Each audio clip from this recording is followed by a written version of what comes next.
할렐루야. 말씀의 자리로 나오신 해명가족 여러분을 주님의 이름으로 축복합니다.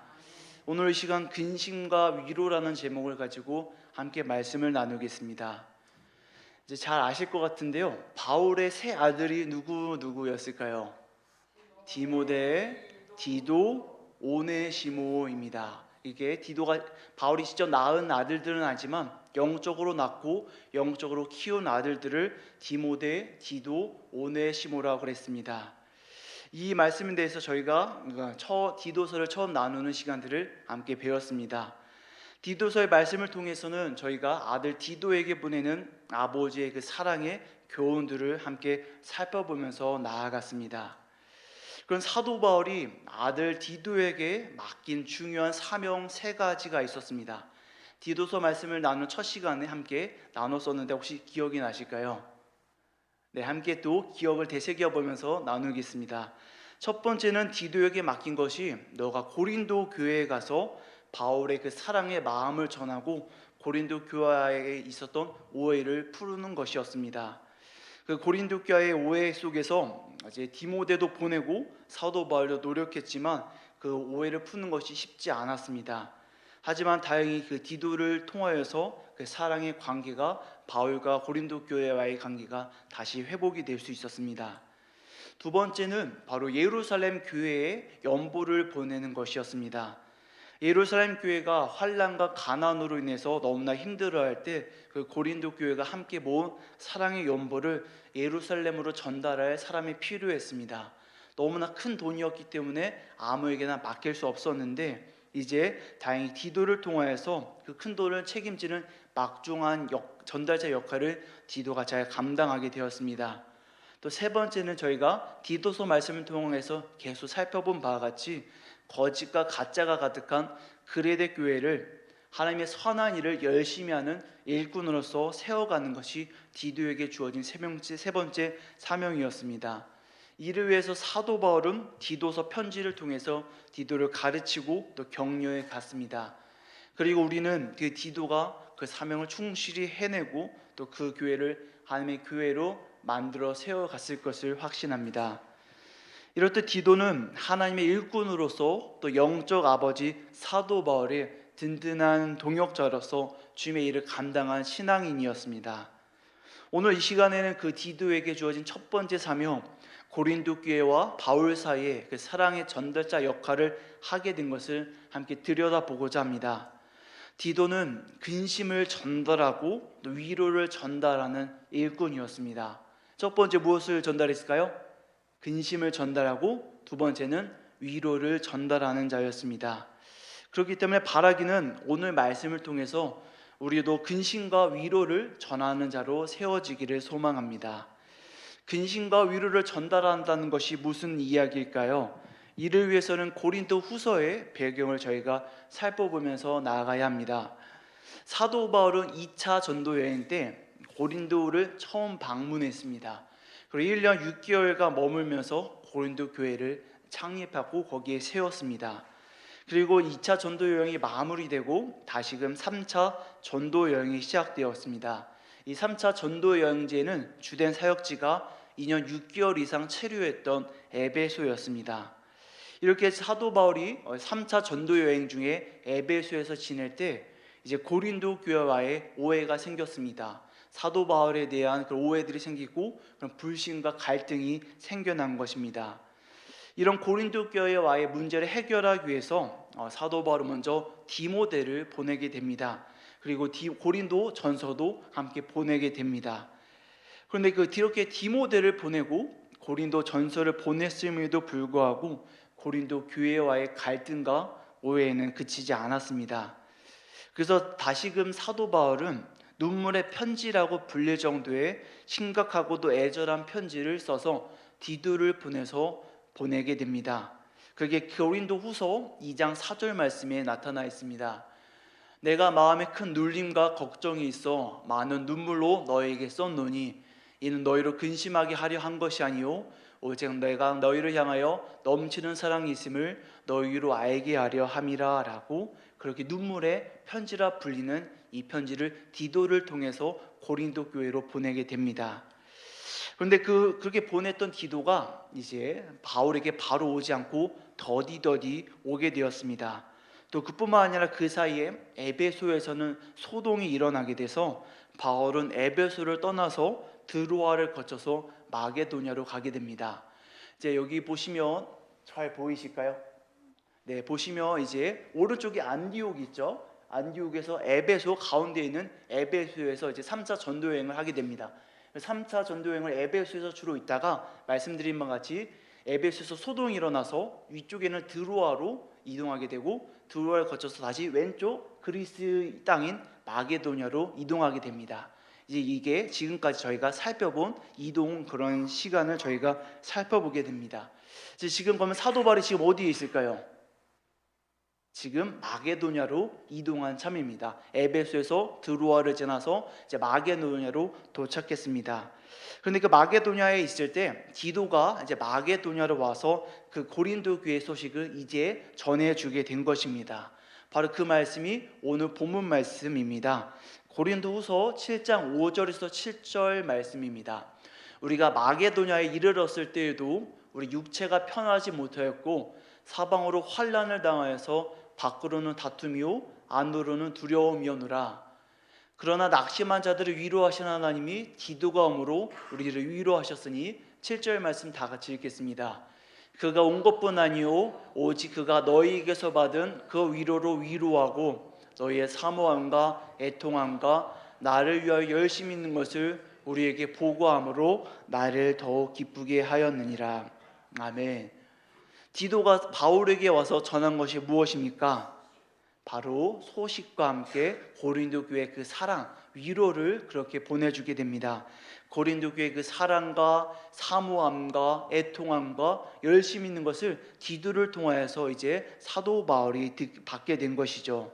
그것들을 사도 바울은 하나님께서 위로하셨다라고 고백하면서 위로의 하나님이 나를 위로하셨다라고 고백하게 됩니다.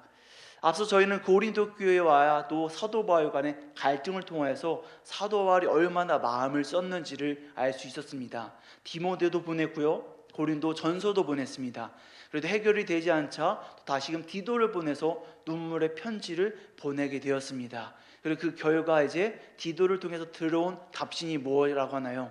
고린도 교회의 갈등이 풀어지고 고린도 교회 사람들이 사도 바울을 위로하고 사랑하고 사모하고 간절한 마음을 갖는다라는 것을 듣게 되었습니다. 사도 바울이 얼마나 마음이 위로받고 참으로 마음이 편해졌을까요? 그렇게 하나님께서는 이렇게 위로하는 자들을 통해서 고린도 교회에도 위로를 전하게 되고 또 받게 되는 사도 바울을 통하여서도 위로를 받게 하시는 것입니다. 디도는 아마 유순하고 따뜻했던 사람이었을 것입니다. 그렇기 때문에 오해와 갈등이 있는 고린도 교회를 따뜻하게 만들어 가도록 보냄을 받았고, 또 뿐만 아니라 거짓과 가짜로 가득한 그리대 교회를 선한 일을 열심히 하는 그런 교회로 만들어 가도록 사명을 부여받은 것을 볼 때 우리는 디도가 참으로 따스하고 위로를 전하고 그런 마음을 전하는 사람이겠구나라고 짐작하게 됩니다. 그렇습니다. 이처럼 디도는 하나님의 위로하심을 전달하는 그 사명을 온전히 감당하는 인물이었습니다. 사도 바울에게 그 눈물의 편지를 고린도 교회에 전해주고 또 고린도 교회의 사랑을 다시금 사도 바울에게 전해주는 전달자의 역할을 한 것이 바로 디도입니다. 디도는 그렇게 하나님의 일꾼으로서 하나님의 위로하심을 하나님의 사람들에게 전하는 역할을 감당했습니다. 고린도 후서 2장 15절 말씀을 보면 이제 그리스도인의 정체성을 사도 바울이 이렇게 증거합니다. 한번 다 같이 읽겠습니다. 우리는 구원받는 자들에게나 망하는 자들에게나 하나님 앞에서 그리스도의 향기니. 아멘. 그리스도의 향기가 나는 것이 바로 그리스도인입니다. 향기가 난다는 것은 무엇입니까? 나에서 나는 것이 아니라 향기를 그저 내가 풍겨내는 것이 그 향기입니다. 예수 그리스도께서 바로 위로의 하나님이시기 때문에 예수님을 믿는 사람들도 위로가 가득해야 함을 믿으시기를 바랍니다. 고린도 후서 1장 3절에서 4절 말씀은 이렇게 사도 바울이 위로의 하나님을 고백하고 있습니다. 찬송하리로다. 그는 우리 주 예수 그리스도의 하나님이시요 자비의 아버지시요 모든 위로의 하나님이시며 우리의 모든 환난 중에서 우리를 위로하사 우리로 하여금 하나님께 받는 위로로서 모든 환난 중에 있는 자들을 능히 위로하게 하시는 이시로다. 아멘. 사랑하는 여러분, 우리 예수님은 자비의 아버지이십니다. 또 우리를 위로해 주시는 분이십니다. 우리가 어디로부터 진정한 위로를 받을 수 있을까요? 우리는 오직 예수님께로부터 진정한 위로를 받을 수 있습니다. 바라기는 저희가 사람을 만나고 수많은 즐거운 일을 하지만 무엇보다도 예수님 안에서 참된 위로와 또 격려를 받으시는 저와 여러분 되시기를 소망합니다. 이렇게 디도가 하나님의 일꾼으로서 하나님의 위로하심을 전달하게 되었습니다. 우리는 이 디도의 위로가 어디서 왔을지를 한번 생각해 보게 됩니다. 디도가 원래 성격이 유순하고 부드러워서 그렇게 위로를 전달할 수가 있었을까요? 아니면 사람을 대하는 그런 사람의 기술이 좋았기 때문에 갈등을 화해시키고 위로할 수가 있었을까요? 우리는 그 디도의 위로가 바로 예수님의 이로부터 왔음을 믿게 됩니다. 우리의 성격이 따스한 사람도 있지만 따스하지 못한 사람도 있습니다. 차갑고 냉철한 사람도 있고 이성적인 사람도 있습니다. 하지만 하나님께서는 그런 사람을 통하여서 주님의 위로하심을 흘려보내십니다. 우리 성격이 모질기도 합니다. 모질어서 툴툴대는 사람도 있습니다. 따뜻한 말을 하지 못하고 맨날 퉁명스럽게 말하는 것이 습관이고 살아온 삶인 사람도 있습니다. 때로는 따스한 말 한마디 하는 것을 부끄러워해서 사랑해 고마워라는 말을 절대 못하는 경상도 남자 같은 사람도 있습니다. 하지만 하나님께서도 그런 사람을 통해서 주님 위로하심을 흘려보내십니다. 우리가 주님의 위로하심을 알고 그 사랑 안에 거하는 사람이라면 우리가 아닌 예수님께서, 내가 아닌 예수님께서 모든 것을 굽어살키시는 하나님께서 위로하심을 우리가 믿어야 합니다. 우리는 나를 통해서 그 주님의 위로하심이 흘러가도록, 향기가 풍겨나도록 우리는 예수님 믿는 자답게 발로 서야 합니다. 사랑하는 여러분, 나를 통해서 얼마나 많은 사람이 위로받는지를 기억하시면 좋겠습니다. 나는 몰라도 위로받는 사람은 압니다. 나는 아무 생각도 없이 말했던 말 한마디, 태도지만 그 위로를 받은 사람은 너무나 크고 생명이 구원받고 모든 것이 절망에서 끄집어낸 받는 위로를 받게 됩니다. 우리는 이것을 기억하면서 내가 위로하는 사람임을 기억해야 되는구나. 위로의 하나님, 그 사도 바울이 고백한 위로의 하나님을 나를 통해서 보여내도록 해야 되겠구나라고 결단하면서 나아가야 합니다. 이를 위해서 우리가 강구해야 될 것은 우리가 간절한 기도를 드려야 됩니다. 주님, 나의 말투를, 나의 어휘를, 나의 표정을, 나의 태도를 온전하게 사용하여 주옵소서. 만약에 나의 태도가 그렇다고 한다면, 말투, 어휘가 만약에 다른 사람에게 상처를 준다면 바뀌게 하시고 부드럽게 하셔서 나를 통하여서 주님의 위로하심이 흘러가게 해달라고 저희는 기도로 나아가야 합니다. 우리는 나로 살아가는 것이 아니라 주님의 사랑을 담아내는 그릇으로 살아가기 때문입니다. 주님의 사랑에 지나는 통로로서 우리가 살아가기 때문입니다. 그렇기 때문에 우리는 그 사랑을 담고 사랑을 흘려보내는 통로로서 부족함이 없도록, 우리 흠이 없고 모나지 않도록 나의 성품을, 나의 말투를 바뀌어 가달라고 하나님께 기도해야 합니다. 물론 우리의 바뀌지 않는 그런 차갑고 퉁명스러운 것을 통해서 하나님께서 위로하시겠지만, 우리가 더 따스해진다면, 유순해진다면, 성령의 열매를 맺어서 관용과 자랑, 사랑과 자비를 풍겨낸다면 얼마나 더 많은 사람이 우리를 통해서 위로를 받고 하나님의 자비하심과 하나님의 사랑을 받을 수 있겠습니까? 우리는 그렇기 때문에 나는 절대 바뀌지 않아라고 말할 것이 아니라 주님, 나를 바뀌어 주옵소서라고 기도하면서 나아갈 때 성령님께서는 사람을 바뀌시는 분을 경험하게 될 것입니다. 바라기는 성령의 인도하심을 따라서 삶이 바뀌고 성격이 바뀌고 말투와 행동과 어휘가 바뀌어가기를 주님의 이름으로 축복합니다. 그래서 나를 통해서 모두가 위로받고 우리 모두를 통해서 내가 위로를 받는 주님의 사랑의 공동체, 믿음의 공동체로 세워가는 저와 여러분 되시기를 주님의 이름으로 축복합니다. 여러분을 통해서 제가 위로를 받습니다. 힘과 격려를 얻습니다. 우리 성도님들이 우리 서로를 통해서 위로를 받습니다. 우리 사랑하는 가족들이 나를 통해서 위로를 받습니다. 이를 기억하면서 언제나 그 위로의 하나님을 드러내시는 저와 여러분 되시기를 소망합니다. 위로가 있으려면 먼저 전제 조건이 있습니다. 먼저 앞서 있어야 되는 것이 있어야 되는데 그것이 무엇일까요? 오늘 본문 말씀을 보면 힌트가 있습니다. 뭐가 있어야 될까요? 근심이 있어야 합니다. 근심이 있어야 위로가 있습니다. 근심 중에 위로가 있습니다. 더운 중에 시원하고 추운 중에 따스합니다. 우리는 근심을 주는 사람이 되어야 함을 잊지 않아야 할 것입니다. 사도 바울은 디도를 통해서 그 보낸 눈물의 편지로 말미암아 고린도 교회를 근심하게 해서 후회했다라고 고백합니다. 하지만 뒤이어 속옷 지금은 후회하지 않는다라고 고백합니다. 고린도 후서 7장 8절 말씀입니다. 그러므로 내가 편지로 너희를 근심하게 한 것을 후회하였으나 지금은 후회하지 아니함은 그 편지가 너희로 잠시만 근심하게 한 줄을 알미라라고 고백합니다.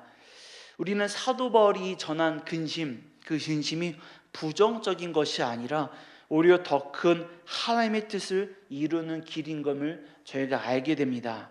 한번 7장 9절 말씀 다 함께 읽겠습니다. 내가 지금 기뻐함은 너희로 근심하게 한 까닭이 아니요 도리어 너희가 근심함으로 회개하게 이름 까닭이라. 너희가 하나님의 뜻대로 근심하게 된 것은 우리에게서 아무에도 받지 않게 하려 함이라. 아멘. 근심함으로 어디에 이른다라고 하나요? 회개함에 이른다라고 합니다. 그 근심함을 주시는 분이 누구신가요? 하나님의 뜻대로 근심하게 되었다라고 합니다. 이 근심이 우리가 항상 나쁜 것으로 생각하는 것이 아니라 이것이 회개로 이끄는 것, 하나님의 뜻대로 이루어진 것임을 저희가 깨달아 알아야 합니다.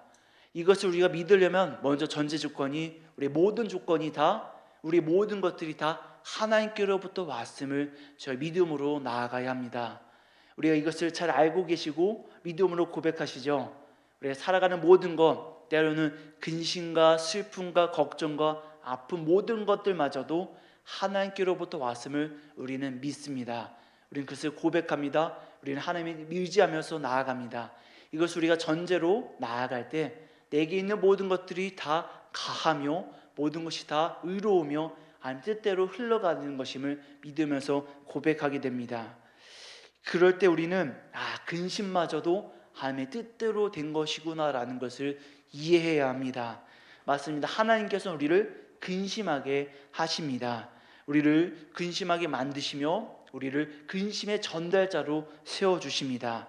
우리 하나님의 뜻대로 사람들을 근심하게 만들어야 할 것입니다. 왜 근심해야 될까요? 11절 말씀 다 같이 읽겠습니다. 보라, 하나님의 뜻대로 하게 된 이 근심이 너희로 얼마나 간절하게 하며 얼마나 변증하게 하며 얼마나 분하게 하며 얼마나 두렵게 하며 얼마나 사모하게 하며 얼마나 열심히 있게 하며 얼마나 벌하게 하였느냐. 너희가 그 일에 대하여 일체 너희 자신의 깨끗함을 나타내었느니라. 아멘. 이게 다 뭐로부터 된다고요? 근심 때문입니다. 근심이 우리에게 주는 것이 무엇이라고 하나요? 간절하게 합니다. 변증하게 합니다. 분하게 하고 두렵게 합니다. 사모하게 하고 열심히 있게 합니다. 벌하게 하고 우리 자신을 깨끗하게 합니다. 근심이 없다면 이 모든 것들이 다 없다는 것을 기억해야 할 것입니다. 하나님의 근심은 그것으로 그치는 것이 아니라 이 모든 것들을 잊게 하시기 위해서 우리에게 주셨다라는 것을 기억해야 합니다.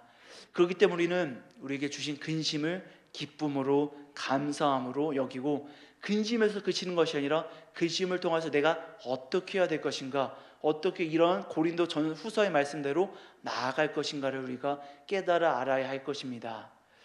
근심에 대해서 한 가지 생각해 볼 것이 있습니다. 제 얘기를 좀 해볼 건데요. 이제 저는 아직 부모가 되지 않았지만 부모님이 계시죠.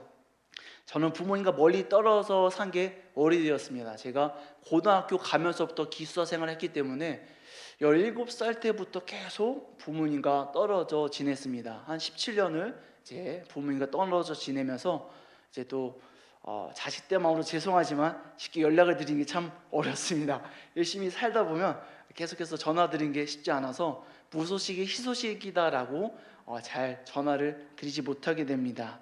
근데 엊그저께 이제 처갓집 갔다가 아내와 함께 오면서 얘기를 하게 되는데 이런저런 얘기를 하다가 이제 주제가 이제 부모님 건강에 대해서 얘기로 흘러갔습니다. 이제 각자 부모님 아프신 것들, 이런 병을 앓고 계시고 이런 약을 먹고 계시고 이런 게 아프다라고 이야기하면서 그동안은 이제 외면했던 거죠. 보기 싫었던 거, 생각하기 싫었던 부모님 건강에 대해서 다시금 이제 깨닫게 됩니다. 그동안은 이제 알았지만 외면했던 거죠. 왜냐하면 그걸 다 제가 책임지기가 무섭고 두렵고 또 부담이 돼서 부모님 아프신 걸 알고 있지만 또 그렇게 해서 계속해서 자녀된 도리로서 챙겨드려야 되는 걸 알지만 그러지 못했습니다. 근데 대화를 통해서 부모님 건강에 대해서 근심하게 되더라고요. 진지하게 머리에 딱 신경을 딱 안중을 찌푸리면서 부모님 어떡하지, 부모님 건강에 대해서 근심하게 됩니다.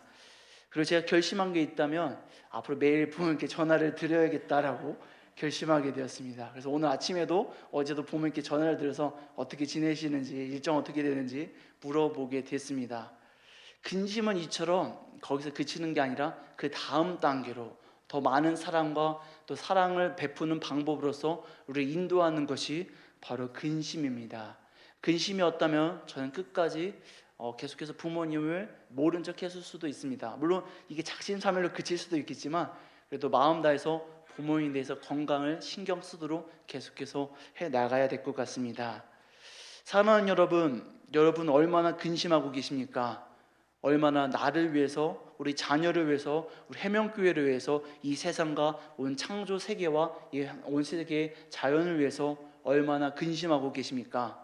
근심하지 않으면 생각하지 않습니다. 모른 척하고 외면합니다. 그를 위해서 기도하지 않고 마음 다해서 열심히 쓰지 않습니다.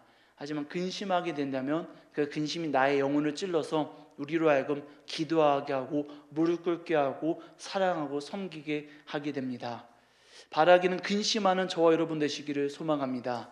모든 것에, 하나님께서 지으신 모든 것에 대해서 근심할 수 있기를 소망합니다. 왜냐하면 우리는 하나님의 청지기이기 때문입니다. 하나님께서 우리를 종으로 세우셔서 내가 너희로 이 세상을 살게 하며 이 세상 하나님 나라로 만들어가게 할 것이니 너희는 나의 종으로서 이 세상에 대한 책임감을 가지고 근심하고 걱정하고 방법을 찾고 나아가기를 바란다라고 하나님께서 말씀하고 계십니다. 우리가 먼저는 우리 사랑하는 가족들을 위해서 근심하며 눈물로 기도할 수 있기를 소망합니다. 우리 해명교회에서 우리가 살아가는 땅을 위해서 계속해서 근심하며 나아갈 때 하나님께서 우리를 온전한 하나님의 청지기로 만드실 것입니다. 예수님께서도 예수님 일하심을 볼 때 예수님께서 항상 좋은 것만 기적과 배불리 먹이시고 치료하신 것만 하지 않으셨습니다. 예수님께서는 호되게 호통치시고 분노하셨습니다. 누가복음 6장 25절 말씀을 보면 화 있을진저 너희 지금 배부른 자여 너희는 줄이리로다. 화 있을진저 너희 지금 웃는 자여 너희가 애통하며 울리로다 말씀하셨습니다. 물론 그 주된 대상은 사두개인과 바리새인이었지만 예수님께서 그들을 미워하셨기 때문에 그런 말씀을 하셨을까요? 내가 너희를 분노해서 증오해서 너희가 분명히 벌을 받기 위해서 너희에게 이 말을 한다 하셨을까요? 아닙니다. 예수님께서는 하나님이시기 때문에 바리새인들도 하나님의 자녀이기 때문에 모든 세상을 사랑하시는 하나님이시기 때문에 그들이 그것을 통해서 돌아오기를 회개하기를 바라시기 때문에 따끔한 말씀을 하셨습니다. 우리는 어떨까요? 우리는 우리 사랑하는 자들을 근심하게 하며 따끔한 말을 혹시 하고 계십니까? 아니면 다툼이 싫어서 우리가 그것으로 인해서 분쟁하기 싫어서 좋은 말만 하고 그것을 외면하고 계신 것은 아니십니까? 저에게 따끔한 말을 해주시는 분은 부모님밖에 없습니다. 기도해라, 성경 읽어라, 열심히 신앙 승리하자, 영적으로 깨어있어라라고 말씀하시는 분은 저희 어머니, 부모, 아버지밖에 없는 것 같습니다. 그런 말을 할 수 있는 것 자체가 사랑하기 때문이겠죠. 정말 영적으로 깨어있기를, 영적으로 신앙생활을 하기를 바라시기 때문에 그런 말씀을 하시는 걸 겁니다. 저도 이제 아이들을 가르치지만 계속해서 저희 본질을 생각하게 됩니다. 내가 아이들 잘 전하고 증거하는 것이 즐거운 것을 해주는 건가, 아니면 정말 예수님 말씀을 증거해야 되는가라는 것을 계속해서 고민하게 됩니다. 이것은 교역자만의 고민뿐만 아니라 모든 신앙인들이 함께 짊어지고 가야 될 고민인 것 같습니다. 이를 위해서 우리는 때로는 따끔한 말도 할 수 있어야 되고, 정말 영적으로 우리가 그 호통하는 말과 가르치는 말들을 할 수 있어야 할 것입니다. 바로 그럴 때 하나님께서는 우리를 통하여서 하나님 나라가, 하나님의 창조 질서가, 하나님의 복음들이 온전히 나아갈 수 있도록 우리를 사용하여 주실 것입니다. 또 뿐만 아니라 다시 처음으로 돌아가면 그렇게 사도 바울이 고린도 교회를 근심하게 했습니다. 하지만 근심함으로 말미암아 회개하게 이르렀고, 회개로 말미암아서 그 마음이 기쁨과 사랑함과 사모함과 사도 바울과의 그런 갈등이, 오해가 풀리는 것을 보게 됩니다. 디도를 볼까요? 디도는 사도 바울의 그 근심을 주는 편지를 고린도 교회에 전한 전달자였습니다. 하지만 또한 다시금 고린도 교회 그 사랑과 위로를 사도 바울에게 전하여주는 위로의 전달자이기도 했습니다.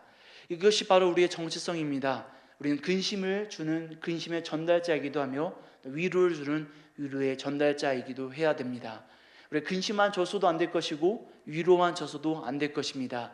우리가 여러 가지 두 양손을 가지고 때로는 근심하게 하며, 그럼에도 불구하고 위로하게 하면서 우리 모두가 함께 건강한 신앙인, 건강한 그리스도인으로서 바로 세워가도록, 나와 내 자신과 우리 사랑하는 이들이 바로 세워가도록 해야 될 것입니다. 사랑하는 여러분, 권면합니다. 근심하게 하십시오. 한 번 더 권면합니다. 위로하십시오. 한번 자업분들과 인사하면 좋겠습니다. 먼저는 근심합시다라고 이야기해 봅시다. 근심합시다. 네, 두 번째는 위로합시다. 네, 우리를 통하여서 근심과 위로가 날로 퍼져나가는 저와 여러분 되시기를 주님의 이름으로 축복합니다. 말씀을 기억하면서 기도로 나아가겠습니다. 우리를 주님의 향기로 불러주신 하나님 감사합니다. 주님, 내가 살아가는 것은 나의 뜻대로 살아가는 것이 아니며 오직 주님을 증거하는 전달자로서 살아감을 고백합니다. 아버지, 주님께서 우리를 향하신 마음은 때로는 아픔과 근심일 수도 있습니다. 때로는 힘든 것이고 어려운 것일 수도 있습니다. 하지만 그 모든 것이 하나님의 뜻이며 그를 통해서 회개로, 또 마음의 울림으로써 변화로서 만들어 가심을 고백합니다. 주님, 내가 근심하게 하여 주옵소서. 내 걱정하게 하시며 아버지, 그로 말미암아서 하나님의 크신 나라, 하나님 나라를 향해서 높은 뜻과 넓은 마음을 가지시도록 주관하여 주옵소서. 주님, 또한 내가 근심을 전달하는 전달자로서 세워지기를 소망합니다. 아버지, 내 안에 사랑이 있게 하여 주옵소서. 애끓는 마음이 있게 하여 주시고 그 마음을 통하여서 때로는 근심하게 하며 아버지 헛된 말씀을 전하는 그런 자로서 바로 세워지게 하여 주옵소서. 또한 주님, 위로를 위해서 기도합니다. 하나님께서 우리를 위로하신 같이 위로의 하나님이 우리에게 되심을 기억하면서 우리 또한 위로의 전달자가 되도록 아버지 붙잡아 주시옵소서. 아버지, 우리의 성품이 모났습니다. 아버지, 우리의 성격이 참으로 따스한 말을 하기 어렵습니다. 참으로 차가운 말을 내뱉는 것이 우리의 모습입니다. 하지만 그 모든 것들을 통하여서 하나님 위로하심을 증거하실 것을 믿으며 우리를 변화시켜서 더 따스하고 유선한 말로서, 사랑의 말로서 전달하게 만들어 갈 것임을 믿습니다. 아버지, 우리가 변화되게 하시고 정말 우리를 통해서 그리스도의 사랑과 위로하심이 날로 퍼져나갈 수 있도록 인도하시고 주관하여 주옵소서. 이 시간 시간을 껴서 말씀과 예배자로 나아가게 하시니 감사합니다. 우리에게 주신 말씀을 다시금 마음에 새겨서 우리를 세워주신 그 자리, 부르신 그 자리, 가정과 가족과 또 이웃과 친척과 형제와 또 직장 모든 곳에서 하나님의 그리스도인으로서 바로 살아가도록 하나님 붙잡아 주시옵소서. 하나님께서 디도를 통하여서 그리스도 일꾼이요 사도 바울의 든든한 동역자로 세워주신 것 같이 우리 디도와 같이 하나님의 일꾼이요 하나님 몸된 교회의 일꾼으로서 바로 세워지도록 붙잡아 주시옵소서. 우리를 사용하여 주시고 하나님 나라 가는 그날까지 동행하여 주실 예수 그리스도 이름으로 기도드리옵나이다. 아멘. 하늘에 계신 우리 아버지여, 이름이 거룩히 여김을 받으시오며 나라가 임하시오며 뜻이 하늘에서 이루어진 것 같이 땅에서도 이루어지이다. 오늘 우리에게 일용할 양식을 주시옵고 우리가 우리에게 죄 지은 자를 사하여 준 것 같이 우리 죄를 사하여 주시옵고 우리를 시험에 들게 하지 마시옵고 다만 악에서 구하시옵소서. 나라와 권세와 영광이 아버지께 영원히 있사옵나이다. 아멘.